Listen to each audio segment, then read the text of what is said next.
Hello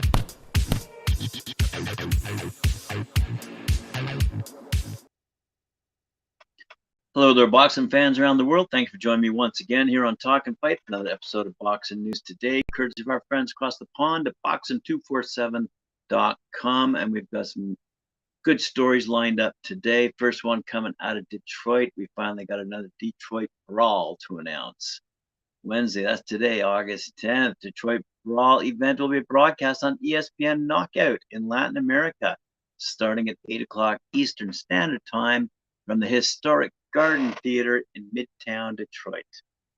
So good news out of Salida Promotions. Let's have a quick look here. Woo.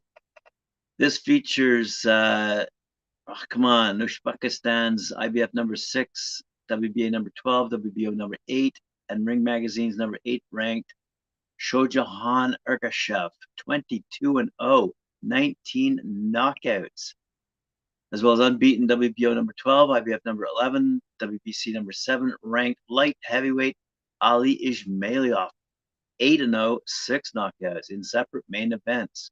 So this Detroit Brawl will also be showcase a trio of Michigan-based prospects, a Ghanaian Prince, and more, they say.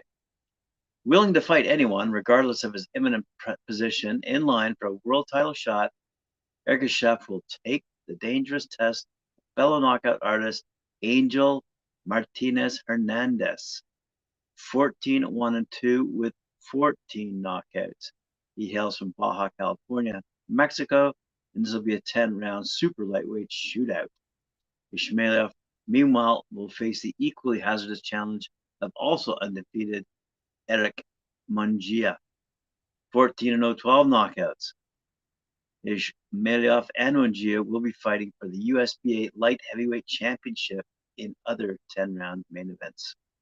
Also featured that night, as tonight, will be an 8-round super bantamweight battle between Accra, Ghana's Prince Dazni, 22-0, 18 knockouts, and Juan Medina, 14-11 with 12 knockouts out of Dominican Republic. This is shaping up to be a doozy.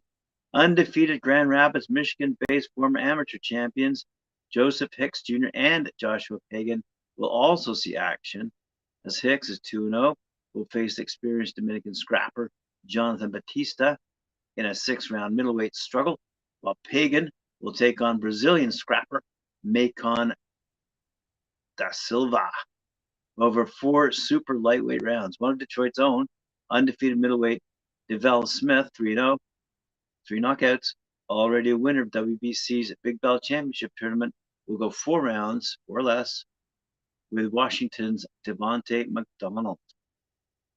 Rounding out the action tonight will be undefeated Houston-based light heavyweight Darius DFG Fulham, who will take on Delaware's David Murray, who's 10-3-1, 6 knockouts in a lightweight 6. And lastly, Hamilton, Ontario, Canada's Spencer Wilcox, he's 3-0 with 2 knockouts, will face Ypsilanti, Michigan's Maurice Anthony in a lightweight 6-rounder. So good luck to Spencer Wilcox.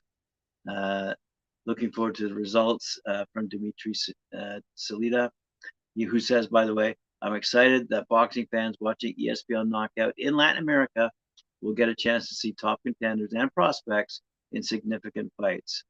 That's all happening downtown Detroit tonight at the Garden Theater. Good news for Detroit boxing fans. Let's move along to a fellow by the name of Duke Ragan, who we promoted on Talkin' Fight before, especially the Knuckle Up Boys. 1 year ago today, Duke Ragan, fighting out of Cincinnati, Ohio, competed in a featherweight gold medal bout at the 2021 Olympic Games in Tokyo, where he dropped a slim split decision to Russia's Albert Batskiev. The Olympic finale was Ragan's 5th bout in Tokyo, as he stood in the Olympic medal stand and received his hard-fought silver medal. Ragan had never known what the next year of his life would bring. This past year has been the ultimate roller coaster for Ragan, as he lost his father, Derek Ragan, suddenly in early December. The heartbreaking loss delayed Ragan's return to professional boxing as he grieved with his family. He stepped back into the ring, though, on April 9th scoring a unanimous decision victory in its first fight back. Just under a month later, Ragan reunited with his Olympic teammates for the official visit to the White House on May 4th, and Ragan took the opportunity to score an ultimate selfie during his time with President Biden. The notoriously quiet Ragan yelled for the president's attention while he was meeting with the Olympic U.S. Team members and tossed Biden his phone for a selfie. The president, can't believe this, the president snagged Reagan's phone out of the air and obliged his request as Reagan's teammates from multiple sports squeezed in for the priceless shot. And you can see this on the website, box247.com. It's in this story. And Reagan was right back in the ring 3 weeks after his once-in-a-lifetime trip to Washington, D.C., and notched his 6th professional win on May 21st. Ragan will look to continue his winning streak in a 6-rounder against fellow undefeated fighter D'Angelo Fuentes on August 13th in Las Vegas. The bout, which will highlight the undercard of the Teofimo Lopez fight with Pedro Campa, will be Ragan's 5th in Sin City and his 2nd straight fight at Resorts World Las Vegas. His first professional bouts took place in the top-ranked bubble in 2020 before Ragan headed off to the Olympics. Ragan is currently preparing for his August 13th fight in Las Vegas with his coach, Kei Karoma, and several stablemates scheduled to compete in August as well. And that his fight and the full undercard is going to be on ESPN Plus, by the way. Good news. Elsewhere, I think this is our first release out of Fire Fist Boxing Promotions. And they're asking us to announce that Yamaguchi Falcao and Connor the Kid Coyle will appear in separate 8-round contests on Saturday, September 17th at the Alici Fitness Center in Tampa, Florida. Born and raised in Brazil, but currently resided in Florida, Falcao is 21-1-1 with 9 knockouts. In his last bout, Falcao became the NABA super middleweight champ by defeating Damian Bonelli via 10-round unanimous decision. Now ranked number 16 in the world by the WBC, Falcao is known as one of boxing's most avoided fighters and repeatedly expressed his eagerness to face the world's best super middleweights. Hailing from Derry, Northern Ireland, and fighting out of Pinellas Park, Florida, Coyle's 16-0 with 7 knockouts, and on May 21st, Coyle earned his biggest victory to date, a spirited decision over Antonio Todd for the NABA middleweight championship. He's currently rated number 10 by a WBA, and Coyle's goal is to fight for a world title in 2023.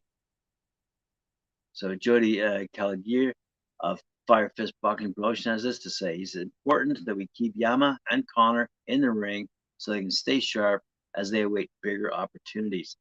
I'd like to thank Alessi Promotions for helping us put this together, and we're expecting a nice crowd.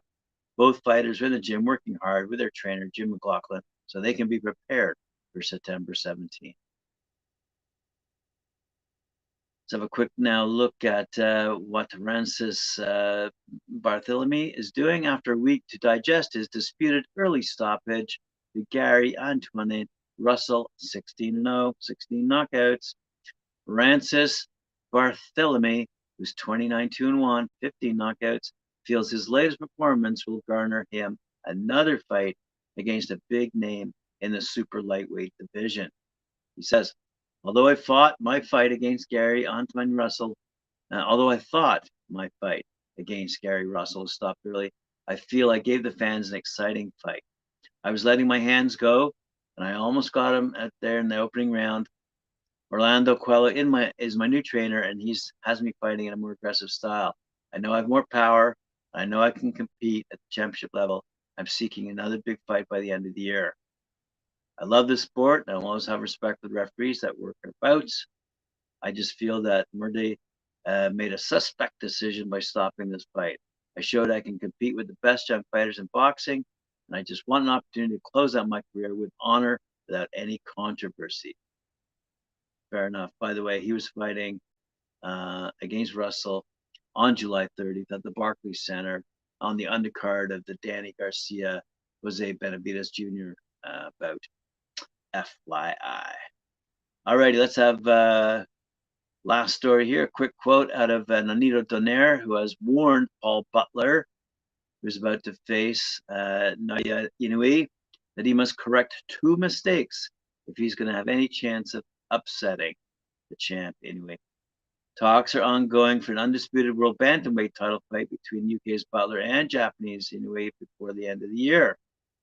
Donaire was brutally stopped by Inoue inside 2 rounds in June and says Butler, the WBO title holder, must employ the type of tactics he had intended to use and avoid getting drawn into a fight with Monster.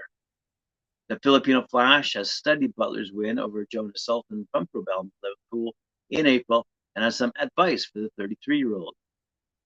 What Butler has to avoid is reaching, and sometimes in the Sultan fight, he was reaching, Donaire told Probellum.com.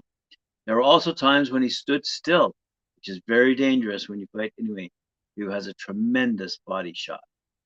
It is a very difficult fight for Butler if he stays in there, but if he moves around, he's going to make it difficult for Inoue as well.